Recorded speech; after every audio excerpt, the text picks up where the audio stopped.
The International Association for Near-Death Studies presents NDE Radio, a weekly exploration of near-death experiences and similar encounters with the other side. Now, here's your host, Lee Witting. Welcome to NDE Radio, brought to you by IANDS, the International Association for Near-Death Studies. I'm your host, Lee Witting. Our guest today, Geir Gigja, was born in 1960 in Reykjavik, Iceland.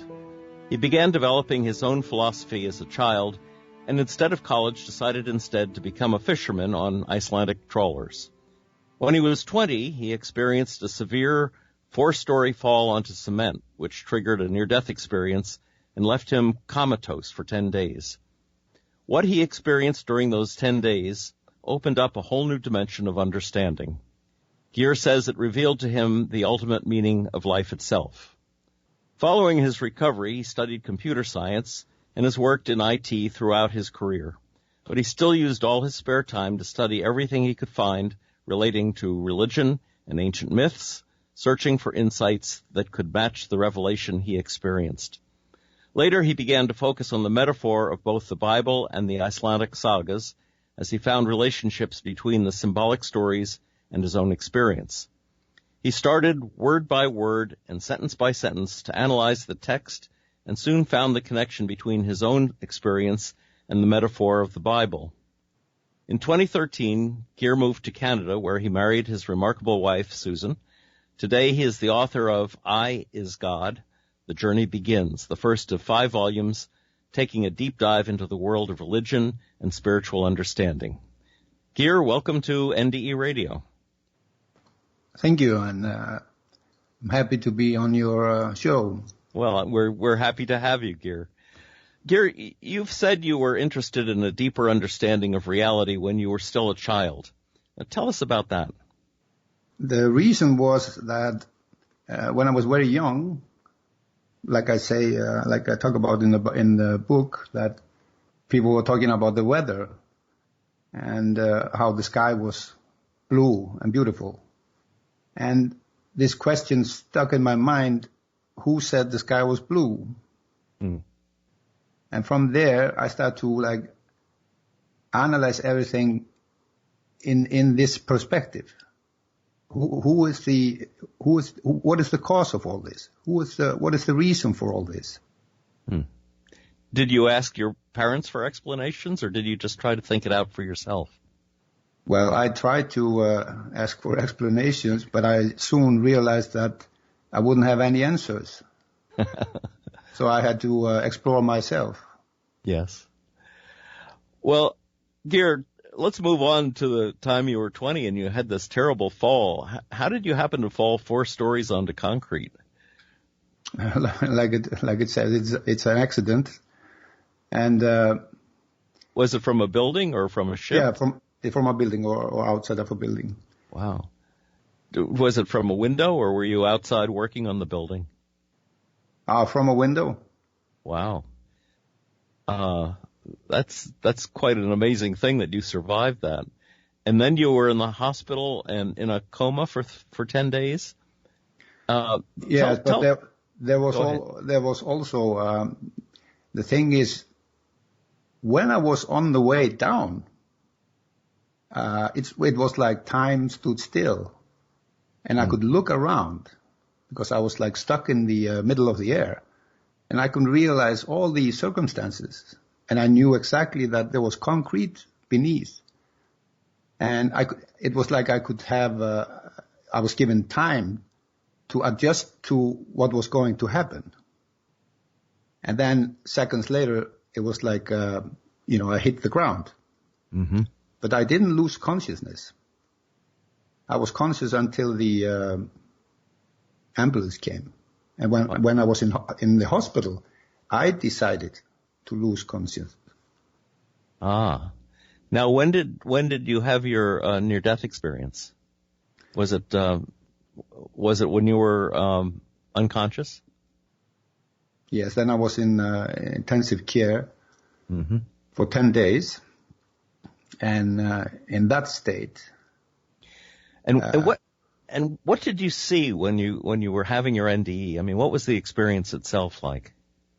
It was similar to when I was on the way down in the fall. I was like in a timeless space or vault. It was more like a vault. For the first, I was like mesmerized by the size of this vault. And, when I was staring at it, I began to realize that, or what it was, that was all around me and above me. And this vault was really the whole universe. And all these interconnected signs and symbols, they started to expose themselves as the structure of my mind. Just like a tree, with its branches that reaches for the sky. Mm. So I knew that it was all connected together, but these words combined was my mind. And you felt that those connections were just natural to the human brain, or was it something bigger than that?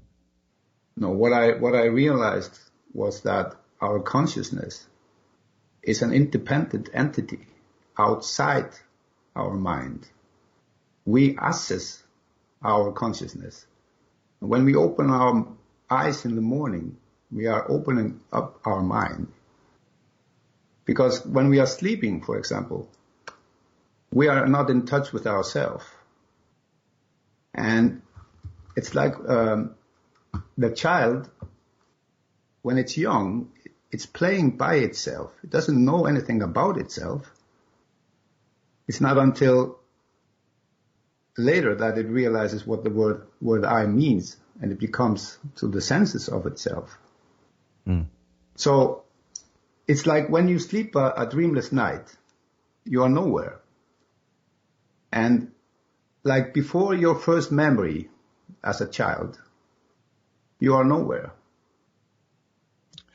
Do you no, in your book you refer to oblivion. Is that the equivalent of nowhere? Yeah, it's similar. But the thing is, like in the book, I'm talking about the state of oblivion. Oblivion is you're aware of things, but you're not conscious of them. Mm. And that is exactly the state of the child before it gains consciousness. And oblivion is the Garden of Eden. Because in the Garden of Eden and also in oblivion, there is no responsibility. We have no, and there is no time, there is no space, because you have no idea what it is. Hmm. Well, of course, in the traditional Garden of Eden, there was one responsibility, and that was to not disobey God. Yeah, but you're using it as a metaphor for something else. Yeah, I'm building. My intention is to understand this, because behind all writing, it doesn't matter how old they are, there was a thought, and this thought came from men. There were men that wrote this, so they had some idea what they were writing. But when I started to analyze these words, the first word I was like interested in was the tree itself. And if you take the tree as a cause or a reason, and you say that the earth is your awareness and the sky is your mind, then the tree is a reason that has its roots in your awareness, and the branches, its consequences, they reach for the sky, also reach for your mind. So from this metaphor, or understanding this, I started to connect other words to this understanding, which led to this first book, which is about, or there I'm writing or talking about the Garden of Eden. And the Garden of Eden is really the frame of oblivion, because the baby, just like we have only a frame of consciousness, our consciousness is not what is happening in China, it's just what is happening around us. It's the same with the frame of oblivion. It is what's happening around the kid. But the child doesn't have an idea what it is. It is observing. So in the beginning we are observers of everything, and we do it by ourselves.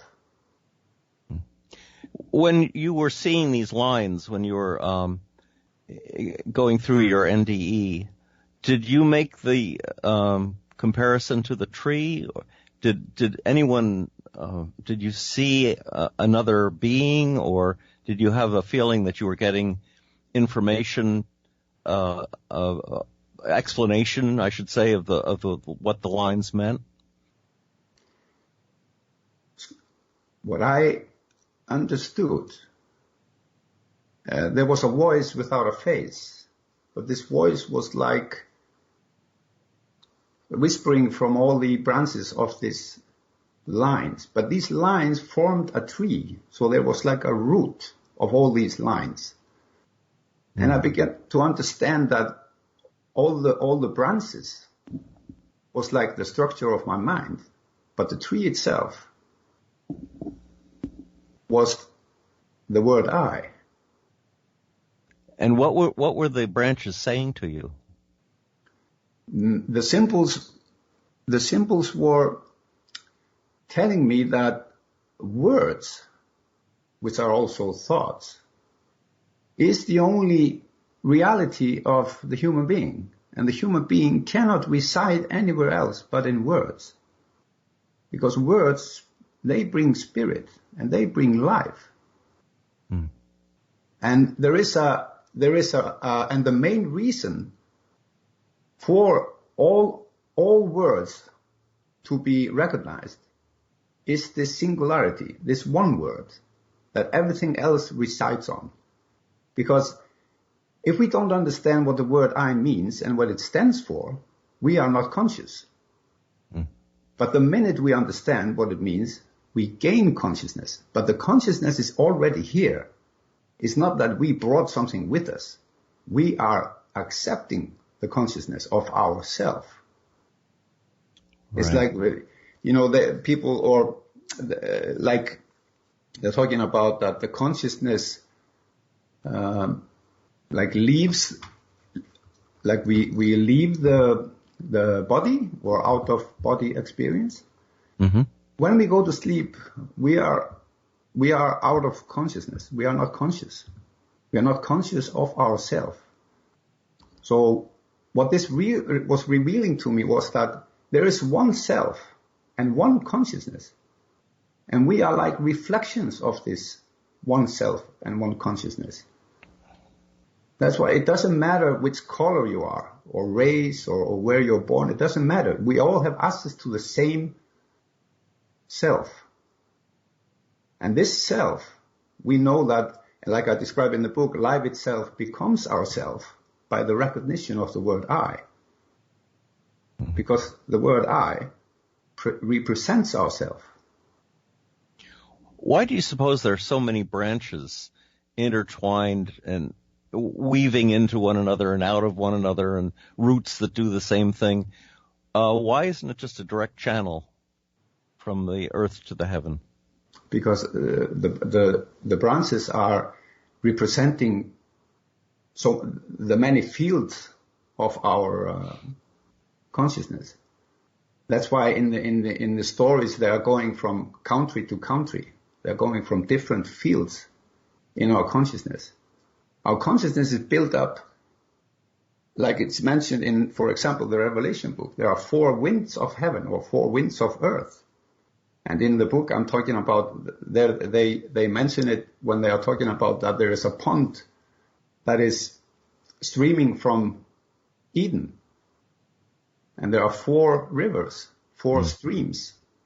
And these streams symbolize the same as 4 winds. And wind is an inspiration.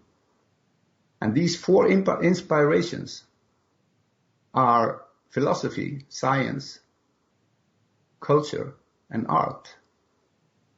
And this is what molds us.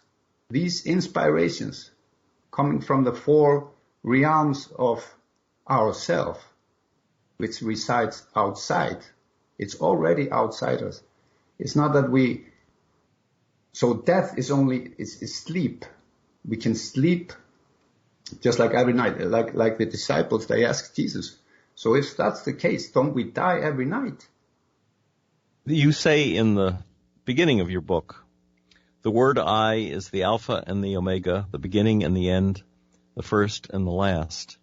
And, of course, that's how we define, or Jesus defined God, basically.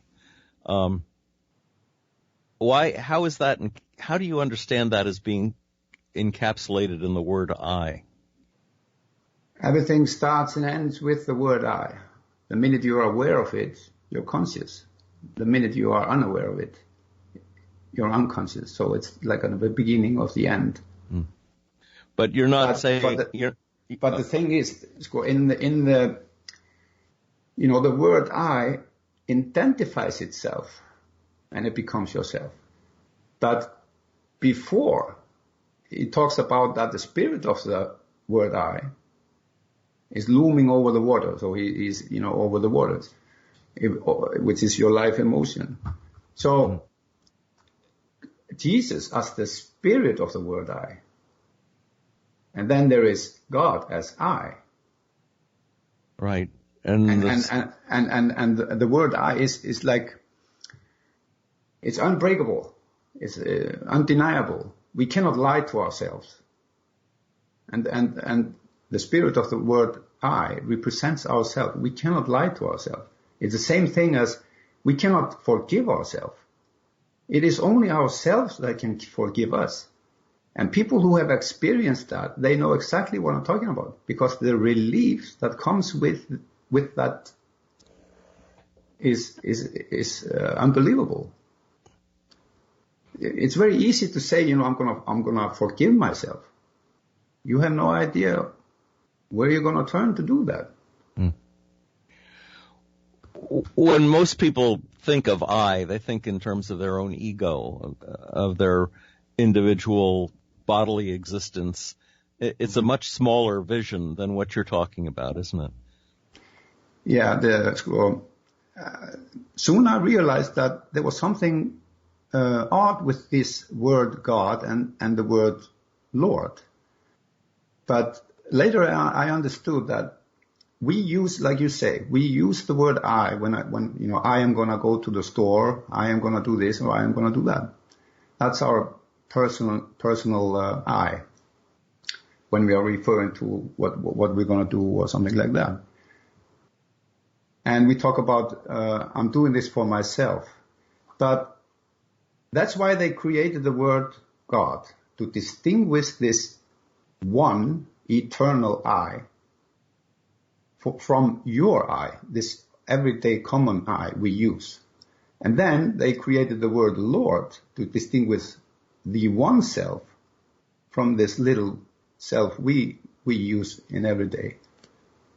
Mm-hmm. So as you're moving from youth to adulthood, from oblivion to an awareness, you're also moving, I take it, from more of an animal existence to a spiritual existence. You and I had a conversation on the phone the other day when we were talking about the Sumerian story of Gilgamesh. Gilgamesh was half man, half god, you said, and his friend Enkidu was half man, half animal. Mm-hmm. And an equivalent, my wife pointed out, is Jacob and Esau. Jacob was the equivalent of Gilgamesh.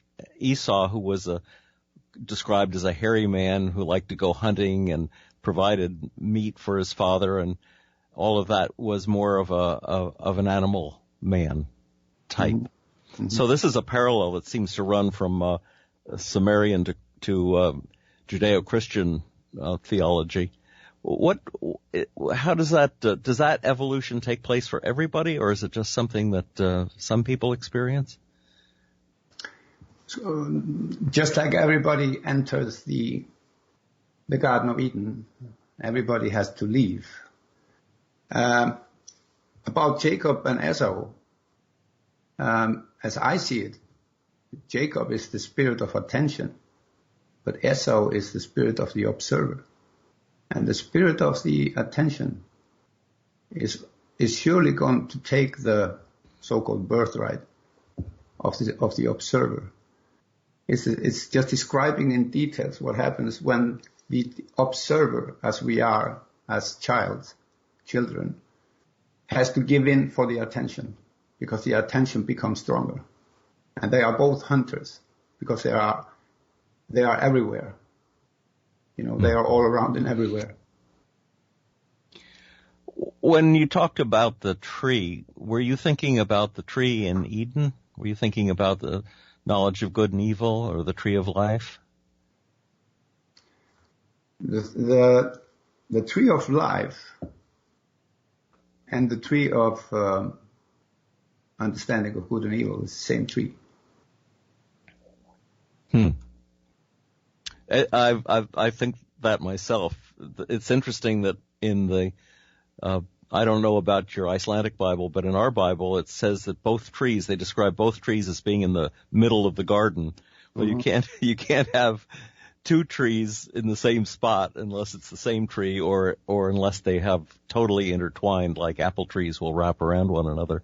So, yes, I know what you mean by that. The thing is that there is a lot of difference between the old Bibles and modern Bibles. For example, in modern Bibles, Cain is supposed to kill Abel. In the old Bibles, he dismays him.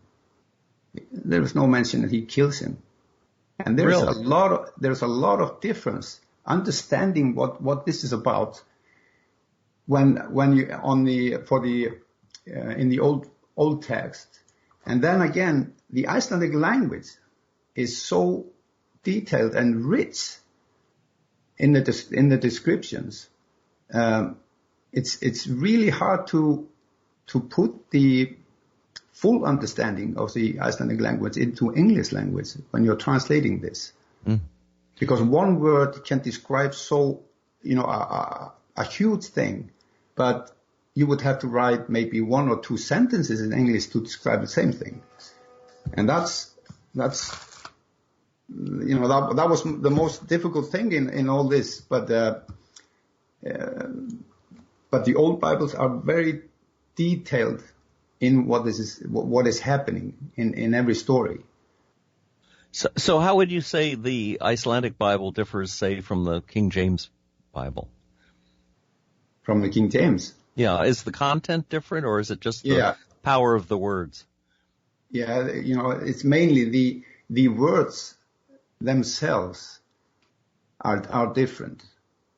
I don't know how best is to describe the uniqueness of the Icelandic language. But as I have always seen it or looked at it, that this understanding will not be made through another language. I would think Icelandic would be somewhat similar to medieval German, say, or Old English, middle-aged English, which is much more guttural and has a richer sound.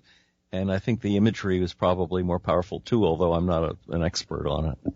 No, they have these. For example, Icelandic, the older Icelandic, it's not used as commonly today. But like when I was young, there were a lot of words that I was totally mesmerized by, and I was like hooked on crossword puzzles because I found them very interesting. And in these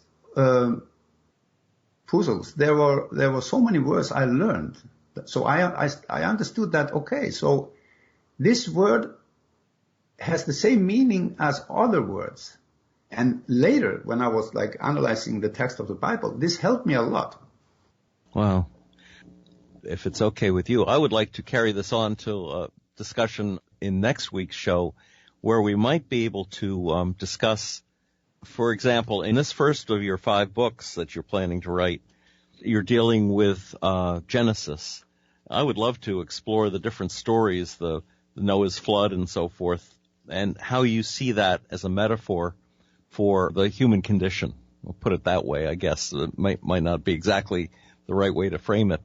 because what you're doing is interpreting almost in a psychological way the writing in the Bible, as I understand it from your first book. Would you like to go on and do that for next week's show? Yep, no problem. Think about one thing, because you were talking about the flood of Noah. Yes. How many went into the ark and how many went out of the ark? Well, there were 8 people, supposedly, on the ark. I don't know how many came off. Could they have had babies in the meantime or something like that?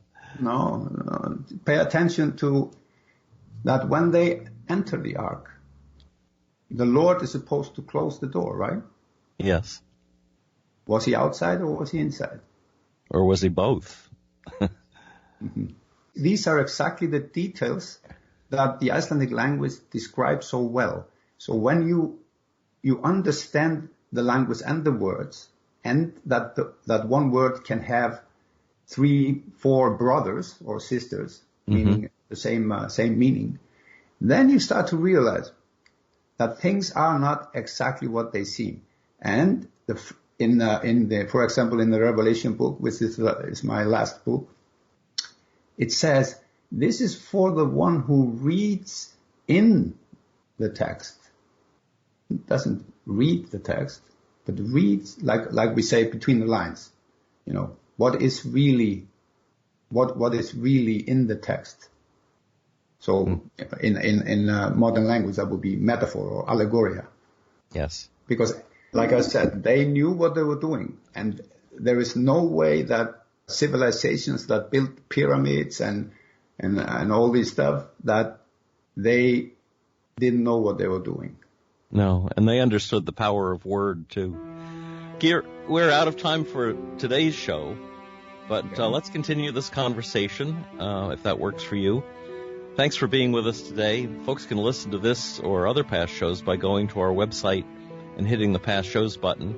And tune in next Monday, 11 a.m. Eastern, for more NDE Radio. This is Lee Witting saying thanks for listening.